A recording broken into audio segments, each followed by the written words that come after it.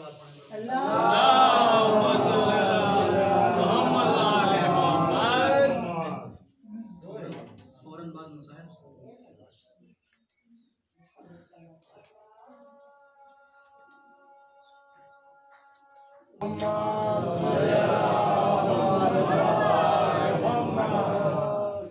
وزیران ایمان، سوال کرنا ہے تو پروردگار عالم سے کرنا چاہیے انسان کو، یا اس سے مانگنا چاہیے جس سے مانگنے کو اللہ نے کہا ہے۔ آپ پوری تاریخ کربلا اٹھا کے پڑھ لیجئے، پورا کنبہ امام حسین علیہ السلام کا کربلا کے رن میں اللہ کو پیارا ہو گیا۔ بیٹے سب کے مرتے ہیں، لیکن کسی کا بیٹا اکبر جیسا نہیں ہو سکتا۔